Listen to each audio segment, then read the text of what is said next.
Gracias por seguir con nosotros acá en Panorama Político. Hablábamos de esta decisión del juez Gálvez de mandar a casa a arresto domiciliar a varios de los implicados, 19 para ser exactos, y pues el resto pues irá unos a prisión preventiva, otros están prófugos y quizá no reciban el beneficio de medida sustitutiva por la cantidad de días que no se han presentado ante la justicia, y pues los 4 que hablábamos de los 57 que resultaron desligados del proceso de momento. El juez Gálvez durante su argumentación hablaba acerca del sistema penitenciario y lo calificó como un infierno, y parte de eso era lo que él argumentaba para no enviar a todos a prisión. Eso no es un secreto para nadie, creo que todos en esta mesa sabemos las condiciones del sistema penitenciario.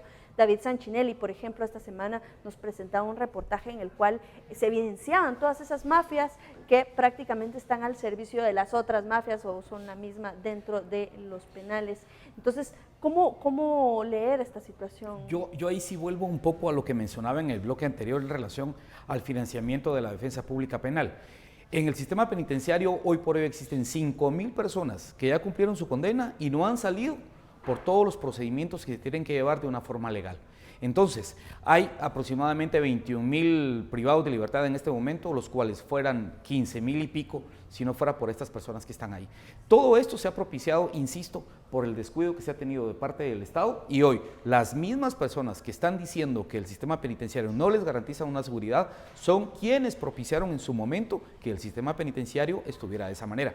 Ahí están estas autoridades que pudieron haber hecho algo en su momento y no lo hicieron, y ahora lo están sufriendo en carne propia. Lo decía el juez Gálvez en una de sus intervenciones, ustedes, refiriéndose al gobierno del Patriota, querían accionar en contra de algunos convenios de derechos humanos sobre este caso, y que ahora están padeciendo y hay algo que me llama y más se la atención, acogen a eso, ¿no? Todo depende de la silla quisiera en la que yo están terminar con sentados, esto. decía el juez Miguel. El tema de, por ejemplo, los presos políticos que se les llamó en algún momento, pasaron una cantidad de meses en prisión preventiva y no se les dio el beneficio de la duda ni el arresto domiciliar, y vienen estas personas a decir que porque el sistema penitenciario no les permite la seguridad que ellos requieren, y bueno, están pidiendo que se les dé clemencia. O sea, hay unas diferencias bien grandes entre una cosa y otra, entre quienes pueden garantizarse un abogado privado y quienes no. O sea, hay un montón de diferencias entre un grupo y otro. Yo creo que independientemente de eso, que me parece que es una discusión más de carácter ideológico, sí este país le tiene que entrarle a qué va a hacer con sus cárceles o cómo le va a entrar al tema de cárceles, porque hay mucha gente que no debería ir a prisión preventiva, sino debería implementarse mecanismos de control más eficientes. A prisión preventiva deben de ir los asesinos y los secuestradores y los narcotraficantes, o sobre quienes existe la presunción de ese tipo de delitos. Pero el resto de la población carcelar fácilmente se puede controlar con tecnología. El problema es que se requieren recursos.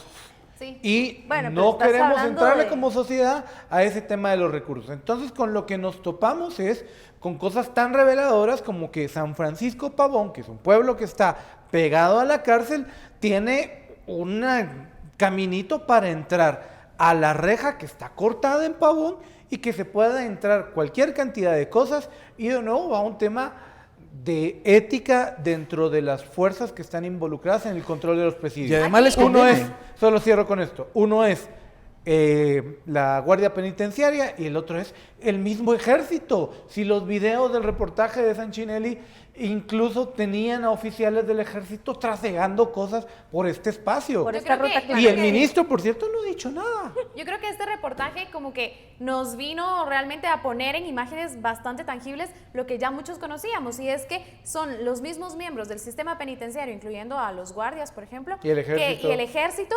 que están realmente y que hacen propenso a este sistema a que sea tan corrupto. Entonces tenemos que hablar por un lado obviamente de las estrategias que se están tomando en cuenta para el sistema penitenciario, pero también de los recursos, porque bajo ninguna circunstancia se puede justificar que, por ejemplo, los guardias del sistema penitenciario se estén prestando a estos actos, pero cuando vamos a ver también son guardias que están ganando incluso menos del salario mínimo, si es posible, y que no, obviamente con salarios totalmente indignos, y que ellos están también viendo una forma de obtener otra pero ya, no o sea, es justificable que no bajo se justifica, ningún... por Pero supuesto, pero que ¿cómo es que hay se que ver justifica? desde los dos lados, o sea, por un lado la estrategia y por otro lado los recursos. De nada me sirve tener toda la buena voluntad de poder modificar el sistema penitenciario si no tengo con qué hacerlo y es que, a ver, partiendo de que no hay una voluntad, el tema es que mientras el sistema penitenciario se mantenga en un caos permanente como el que se ha mantenido hasta ahora, hay una justificación para poder,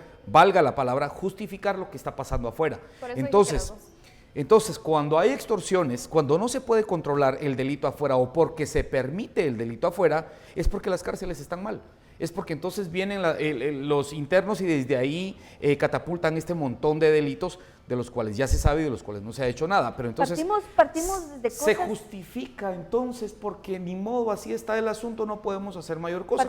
Partimos desde cosas tan sencillas como yo veía a la señora de San Francisco Pavón decir, nosotros no tenemos señal telefónica acá afuera, los presos sí la tienen. O sea, esa gente que ha logrado venir y enfrentar a las propias autoridades penitenciarias, a los propios soldados, grabarlos, denunciarlos públicamente, es porque la gente ya está harta de la corrupción y ahí vamos a casos tan importantes como la de cooptación del Estado, porque finalmente estos casos le dan a la gente los insumos necesarios para ya no aguantar más corrupción. Y el mismo juez Gálvez decía, las cárceles tienen que ser civiles, no tendrían por qué estar dentro de estas brigadas, y aún así, pues ni modo, me tengo que ver obligado a enviarlos a estas cárceles porque tampoco los puedo poner en riesgo a estas personas. El presidente Jimmy Morales, por ejemplo, anunció la construcción de 2 cárceles más para este año. Perfecto, vamos a combatir un poco el hacinamiento, pero si se va a seguir teniendo el mismo sistema corrupto dentro del sistema penitenciario, vamos a estar viendo los mismos escenarios. Y va a ser lo mismo que la construcción de escuelas. Se construyen escuelas, pero no hay maestros, no hay insumos para los niños. Sí pueden haber soluciones sin incrementar la cantidad de centros penitenciarios, haciendo más eficientes algunas cosas. El famoso brazalete. Sacar a estas 5,000 personas que ya cumplieron condena, por sacar ejemplo. esas 5,000 personas que ya cumplieron condena. O los que están por consumo de marihuana, qué sé yo, que eso aquí no es un delito mayor. Que bueno, hay muchos. Sí, o sea, pero el tema es concepción de parte de los jueces y nos falta mucha cultura que avanzar en este tema. Y no es una cosa únicamente que dependa del organismo ejecutivo, tenemos una mora judicial también que hay que destacar, tenemos acciones pero eso en todos se resuelve lados, con dinero. Como tú lo mencionabas en el tema de la defensa pública penal, o sea, no es una cosa que le compete únicamente a Jimmy Morales o a su gabinete de gobierno en materia de seguridad, sino que es un asunto que compete a todos los guatemaltecos. Vamos a un corte comercial y al regresar hablaremos de más temas importantes acá en Panorama Político.